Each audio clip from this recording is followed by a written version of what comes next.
올해 우리나라 영화계를 돌아보면 범죄도시 3, 또 최근 서울의 봄, 다 1,000만 관객 돌파했죠. 또 이순신 장군 영화 시리즈 노량도 벌써 300만 넘어섰습니다. 네, 올해는 뮤지컬과 연극 등 공연 예술계도 관객들의 발길이 이어지고 있는데요. 2023년 올 한 해 문화계, 연예계 소식 정덕현 문화평론가 모시고 이야기해보겠습니다. 어서 오세요. 어서 오십시오. 안녕하세요. 안녕하세요. 네. 네. 서울의 봄 1,000만 관객 돌파 소식 얼마 전에 전해드렸는데 네. 노량도 지금 300만 넘어섰다고요? 맞아요. 예.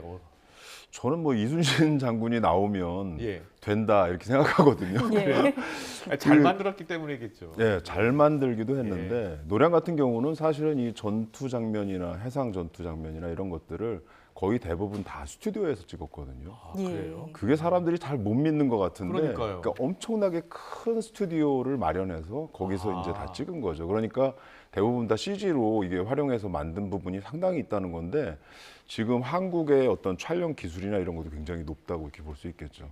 예. 근데 확실히 제일 큰 건 이순신 장군이라는 소재 자체가 큰 것 같아요. 네. 제 주변에 아는 지인들한테 예. 물어봤더니 그러더라고요. 영화를 보고 나서 아, 나 이순신 장군 사랑하나 봐 이런 얘기를 하시더라고요. 그러니까 예, 그만큼 이순신 장군이 나오면 굉장히 뭔가 주목되는 면이 확실히 있고 네. 약간 우리가 뭐 국뽕이라고 약간 그런 얘기 있잖아요. 예, 그런 예. 것들도 조금 있는 것 같더라고요. 그렇군요. 예, 뭐 이순신 장군 영화 노량도 그렇고요.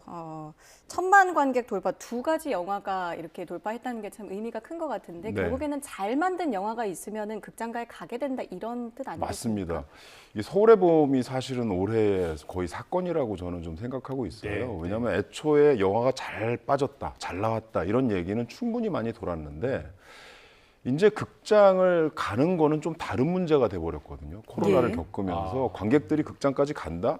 그러려면 어떤 넘어야 될 어떤 장애물 하나를 딱 넘어서야 되는 어떤 상황이 생겼어요. 예. 근데 서울의 봄이 그 부분을 확실히 넘겨줬다는 거죠. 근데 그게 뭐냐 하면 첫 번째는 좋은 작품이었다. 완성도가 높았다라는 거고 그 다음에는 이 입소문들을 내기 위한 다양한 마케팅 같은 것들이 굉장히 공격적으로 이루어졌는데 예. 이게 또 성과를 냈다는 거죠. 어떻습니까? 이제 이번 기회에 다시 우리나라 영화 업계 다 살아나는 겁니까? 많은 분들이 그러기를 기대하는 거죠. 네, 그래서 서울의 네. 봄이라는 제목 자체가 그래서 그런지 다들 영화의 봄을 기대하고 있는데 환경이 바뀐 거라 코로나 이전과 이후는 지금 환경이 완전히 바뀌었거든요. 예. 그래서 달라진 환경에 얼만큼 영화계가 잘 적응하는가, 극장들이 얼만큼 잘 준비를 하는가 이런 부분들에 또 관건이 있지 않나 또 생각합니다. 많이 영화관을 찾아야 또 영화계도 또 더 좋은 영화 만들 수 있는 환경이 되잖아요. 그냥 예전처럼 뭐 관객분들이 영화 살려야 돼 이래서 극장을 찾는 분위기가 될 수는 없고요. 그거보다는 좋은 영화들을 많이 만들어서 꼭 가야 되겠다 네. 이런 작품들이 많이 서야 관객들이 찾아뵐 거라고 생각합니다. 그렇군요. 예. 애니메이션 영화 광세도 한번 짚어볼 만한데요. 외화 흥행작 1, 2, 3위가 모두 애니메이션이라고 하죠. 예. 이게 사실 좀 놀라운 일이긴 한데 애니메이션 하면 주로 어린이들이 많이 본다 이렇게 생각하는데 예. 요즘은 그게 많이 깨진 것 같아요. 그래서 어린이들뿐만 아니라 어른들도 이제 가족 단위로 같이 가서 볼 수 있는 애니메이션이 굉장히 많아졌다는 건데 네. 거기에 이제 특히 주목되는 건 뭐냐면 이제 스즈메의 문단속이라든지 슬램덩크처럼 슬램덩크. 예. 뭔가 팬덤이 확실한 작품들이 많이 생겼다는 거예요. 그러니까 특히 일본 그 재패니메이션의 어떤 그 성장이 굉장히 두드러졌는데 네. 이렇게 팬덤이 확실하다는 건 뭐냐면 코로나 상황에 극장에 사람들이 많이 가지 않았잖아요. 네. 예. 그럼에도 못 갔죠. 못 불구하고 갔어요. 예.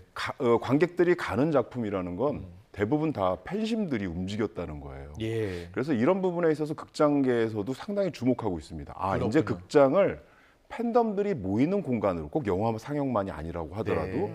그런 공간으로 좀 활용을 해야 되겠다는 생각들을 상당히 하고 있다고. 그렇군요. 이번 기회에 우리 영화계가 다시 좀 살아났으면 좋겠다는 말씀 아까 드렸는데 한국 영화계 그런데 실제로는 적자를 면치 못하고 있다면서요. 맞습니다. 그러니까 예. 아까 말씀하신 것처럼 한 몇 프로만 지금 성공하는 게 딱 보이는 거고 나머지 이제 중소규모의 영화라든지 이런 작품들은 사실은 그렇게 흥행에 성공하지 못하고 있고 네. 대부분 극장에 세워졌다가 아주 짧은 기간이 지난 후에 바로 OTT나 이런 쪽으로 옮겨가기 때문에 관객들 입장에서는 아, 이 정도 작품은 내가 그냥 기다렸다 OTT로 봐야지. 이런 이제 흐름들이 생기는 거죠. 예. 그래서 예. 사실 흥행하기가 좀 많이 어려운 상황입니다. 예, OTT 얘기를 해주셔서요. 그야말로 OTT 전성시대다 이런 이야기도 또 나오던데 네. 올해 OTT에서 어떤 작품들 특히나 주목을 받았습니까?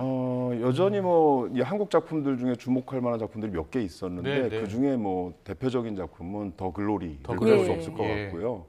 더 글로리는 사실 학교 폭력이라는 좀 어두운 소재를 갖고 있는 작품이지만 김은숙 작가가 워낙 서사를 밀도 높게 만들었기 예. 때문에 굉장히 전 세계적인 반향을 좀 일으켰다고 볼 수 그렇죠. 있고요. 예. 또 하나는 이제 무빙을 빼놓을 수가 없을 것 같아요. 올해의 작품이라고 해도 과언이 아닌 무빙인데 네. 슈퍼히어로 하면 주로 헐리우드를 떠올리잖아요. 예. 근데 아, 이거 한국형 슈퍼히어로가 확실히 되는구나라는 거를 보여준 작품입니다. 그렇습니다. 오징어 게임이 큰 히트를 쳤고 이 글로리도 마찬가지고요. 우리나라 컨텐츠들이 전 세계적으로도 통하는 것 같아요. 네, 맞습니다. 이제는 K 콘텐츠 하면 먼저 관심을 갖고 찾아보는 외국 관객들이나 외국 그 OTT 구독자들이 상당히 많이 늘어났다고 봅니다. 그래서 예. 작품이 나오면 이걸 알 수 있는 게 세계 그 어떤 랭킹 차트 같은 데 들어가 보면 한국 작품들이 항상 탑 10에 올라가 있어요. 나오기만 대단합니다. 하면. 예, 그래서 확실히 시대가 바뀌었구나라는 예. 생각을 좀 하게 됩니다. 네. 예, 이렇게 OTT 작품들의 작품성이 높아지면 또 한편으로는 걱정인 게 그 제작비가 쓰는 소비자들의 요금으로 이어지진 않을까 이런 부담도 좀 들거든요. 그렇죠. 그래서 사실은 지금 구독료도 점점 계속 올라가고 있는 추세고 맞습니다. 예전에는 이제 광고를 빼는 대신에 구독료를 어느 정도 적정했다면 요즘은 구독료를 낮추기 위해서 광고를 다시 붙이는 상황도 지금 생기고 있거든요. 그러니까요. 그래서 저도 고민입니다. 저는 고민이에요? OTT를 거의 보셔야 다 될거 봐야 아니에요? 되거든요. 예. 그래서 한 달에 나가는 비용이 너무 많이 나와요. 그렇겠네요. 그래서 국내에서도 지금 토종 OTT들이 웨이브나 티빙이나 여기서 네. 야, 이걸 좀 합병 얘기들이 지금 나오고 있는데 제 입장에서는 상당히 저는 반가워하는 상황입니다. 왜냐하면 이게 양쪽으로 분리된 것보다는 예. 하나로 하나로 합쳐져서 합쳐서, 예. 거기 하나를 구독하면 다 볼 수 있는 상황이면 참 좋겠거든요. 예. 그리고 그렇게 하면 또 토종 OTT들도 좀 경쟁력이 올라가지 않을까라는 생각도 합니다. 그렇군요. 그럼 워낙 뭐 세계적인 엔터테인먼트 회사들이 OTT를 만들고 있잖아요. 네. 그런데 보니까 투자한 돈이 엄청나고 거기 또 출연료, 배우 출연료도 상상을 초월하던데요. 맞아요. 예. 그러다 보니 지금 한국 드라마 업계가 특히 굉장히 어려워진 부분들이 그러니까요. 있는데 예. 출연료가 굉장히 많이 올라갔어요. 그래서 제가 듣기로는 거의 한 7억에서 10억까지도 이 회당이요? 회당 예. 10억도 나오고 회당 있거든요. 10억이요? 회당 예. 1억도 아니고 10억. 예, 그렇게 나오고 있거든요. 그러면 그분들이 OTT에서 받던 그 금액을 예. 다른 데서 할 때도 똑같이 요구를 해요. 그럴 수밖에 그러면 없겠네요, 다른 또 지상파나 아니면 그쪽에서는. 다른 채널에서 제작을 할 때는 상당히 부담이 될 수밖에 없는 거고 네. 그래서 제작 자체가 어렵다라는 얘기를 하시는 분들이 많습니다. 그럴 수도 있겠네요. 걱정인데요. 예. 예, 주목할 만한 점이 또 하나 있는데요. 여성 배우들의 활약도 올해 더 유난히 두드러졌죠. 맞습니다. 그러니까 여성 배우들의 활약, 그러니까 여성 서사들이 많아진 부분은 이제 올해만이 아니라 예. 벌써 한 몇 년 전부터 계속 나오고 있는 건데요. 대표적으로 여러분들 우영우를 아시잖아요. 그렇습니다. 그러니까 예. 우영우를 변호사. 연기했던 예. 박은빈 씨가 올해도 또 무인도의 디바 같은 작품에서 예. 특히 여성 서사 중심으로 이제 많이 풀어내고 있고요. 최근 이제 방영되고 있는 웰컴 투 삼달리 같은 경우도 네, 네. 해녀들의 이야기를 담고 있어서 여성들이 무궁무진합니다. 중심이 된 예. 콘텐츠들. 그다음에 아까 말씀드린 더 글로리도 여성 서사잖아요. 예. 여성 중심으로 가는. 과거부터 드라마는 여성들이 소비를 많이 하는 거예요. 그래서 여성들의 이야기를 다룰 수밖에 없는데 예. 최근에는 그 여성들이 좀 더 주체적이고 능동적인 모습으로 많이 등장을 한다. 이게 변한 것 같습니다. 네. 우리가 영화계 또 OTT 살펴봤는데 공연 예술 분야도 좀 볼게요. 네. 우리나라 공연 예술, 뭐 뮤지컬 요새 티켓값이 비싸긴 한데 네. 뭐 많이 매진된다고 하더라고요. 올해 저만 해도 예. 뮤지컬을 굉장히 많이 봤어요. 아 예. 왜 그러냐면 그 전까지 이제 코로나 때문에 잘 가기가 좀 꺼려지고 가서 보려고 해도 이렇게 마스크 쓰고 봐야 되고 예, 이게 굉장히 어려웠거든요. 그 다음에 환호도 맘대로 못 하고 박수로만 해야 되고 뭐 예. 이런 상황이었는데 올해는 이제 그런 부분이 풀리면서 약간 본물 터지듯이 예. 이게 공연업계가 지금 보니까 네. 티켓 판매액이 1조 원을 돌파했다는 얘기가 그래요? 나오더라고요. 예. 거기에 저도 상당히 일조한 부분이 있고요. 최근에만 하더라도 크리스마스 시즌 완성도가 좀 맞춰서 높은 것 같던데요. 예, 맞습니다. 굉장히 재밌던데요. 맞아요. 그래서 레미제라블을 크리스마스 이브 때 봤는데 관객들이 꽉 차서 굉장히 반응이 좋더라고요. 어. 그리고 뭐 다 아시겠지만 그 100만 관객 돌파한 작품도 이번에 나왔잖아요. 레베카. 예. 예. 레베카라는 작품. 이 작품이 워낙 좀 좋은 작품이기도 한데 이 100만 관객을 돌파했다. 이게 사실 영화로 치면 1000만 관객 얘기한 거랑 거의 비슷하거든요. 예. 그래서 올해는 좀 공연업계가 좀 전반적으로 활기를 좀 찾기 시작했고 내년에는 더 좋은 그림으로 나가지 않을까 생각이 듭니다. 그렇군요. 예, 알겠습니다. 연예계 사건 사고도 한번 짚어볼 텐데요. 예. 예, 피프티 사태 이 네. 사건도 빼놓을 예. 예, 맞습니다. 그러니까 사건입니다. 예. 사실은 이게 이런 사례들이 50-50 사태에만 있었던 게 아니라 과거부터 뭔가 매니지먼트와 스타 사이에서 그렇죠. 뭔가 계약 성공을 관계. 했을 때 예. 성공한 이후에 스타가 이제 다른 계약을 한다거나 이게 뭔가 분쟁이 생기는 이런 상황들이 늘 발생을 늘 했었거든요. 발생했죠. 근데 네. 50-50가 그런 사태에서 굉장히 주목을 받았던 이유는 뭐냐 하면 이 기간이 보통은 굉장히 길어요. 성공하는 과정이. 예. 근데 50-50는 아주 1년도 안 되는 그 사이에 세계적인 여기 이거 위상이 됐거든요. 예. 그래서 그런 부분들 때문에 이 사태가 굉장히 주목을 많이 받았고 현재로서는 그 이면에 있었던 어떤 그 뭐 이면 계약 같은 것들 이런 예. 것들이 문제시되면서 이거 어떻게 하면 좀 바꿔 나가야 된다 하는 얘기들 이런 얘기들이 좀 나오고 있는 어떻게 상황이죠. 바뀌어야 될 것 같아요? 저는 이게 예, 약간 그 의리로 이렇게 가서는 안 된다고 의리로 생각하고 가서는 안 된다. 예전에 우리 라디오스타 같은 영화 보면 의리로 맺어진 매니지먼트와 예. 그다음 매니저와 스타의 관계가 나오지만 네. 지금은 그런 게 아니거든요. 그래서 철저히 계약 베이스를 정확하게 좀 해야 되는 부분들이 있다. 예. 이런 분쟁을 사전에 막기 위해서 디테일한 계약들이 좀 필요하지 않나 생각이 들었어요. 그렇군요. 예. 우리나라 뭐 오늘 세계적인 그룹들 BTS를 비롯해서 블랙핑크 지금 뭐 계약 관계 뭐 새롭게 계약하고 있고 그러더라고요. 맞아요. 예. 근데 우리는 참 특이한 게 이게 아이돌을 그 어떤 탄생시키는 연습 과정도 굉장히 길고 예. 투자 기간도 길고 그래서 그만큼 좀 뽑아내야 되는 것도 길어서 네. 계약 기간이 뭐 7년을 기본적으로 많이 하고 이러다 하다 보니 그런 문제들이 좀 발생을 합니다. 네. 짧은 기간 안에 성공하면 다른 생각을 좀 할 수 있는 상황들이 생기거든요. 예. 예.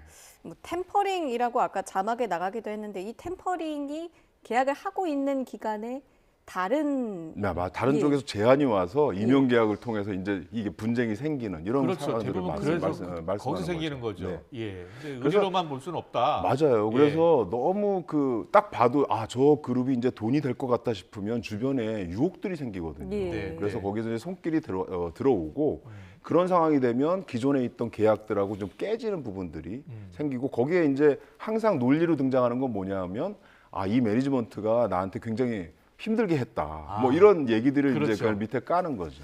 그게 이제 어떤 계약사들은 또 응원해주는 계약사들도 있더라고요. 자기가 계약을 끊었고 다른 계약사 넘어가더라도. 그건 이제 아무래도 그 충분히 그런 어떤 그 사전에 그 소통한 부분들이 있었을 때 가능한 얘기 같거든요. 예. 알겠습니다. 그리고 마지막으로요. 이번에 안타까운 소식이 있었습니다. 최근에 이제 수사를 받던 배우 이성균 씨가 안타깝게 목숨을 끊는 사건이 있었잖아요. 네네네. 네, 너무 충격적이었어요. 사실은 이게 좀 안타까웠던 건 뭐냐면 네. 이제 국내에서 이런 사건들이 많이 터질 때 예. 연예인들이 그 어떤 그 죄에 대해서 뭔가 처벌을 받는 거는 좀 당연하다고 보는데 예, 본인이 예. 죄를 지었으니까. 예. 예. 근데 그것이 모든 거 인생 전체가 모든 게 다 끝나는 것처럼 이렇게 돼버리는 거는 좀 아니라고 보거든요. 근데 예. 우리는 지금 약간 보도 관행이라든지 언론과 네. 이런 부분들, 그 다음에 검찰에서도 이 사건들을 일일이 계속 실시간으로 그 사건들을 이렇게 다 공표를 하잖아요. 예, 예. 끄집어내잖아요. 예. 그래서 이런 것들이 사실은 어떤 면에서는 약간 인격적으로 사람을 밑바닥을 이렇게 떨어뜨리게 만드는. 예. 그래서 결과적으로는 이런 선택을 하게 만드는 그런 그림들이 나오는 것 같은데 이거는 좀 많이 바뀌어야 되지 않을까 하는 생각이 들었어요.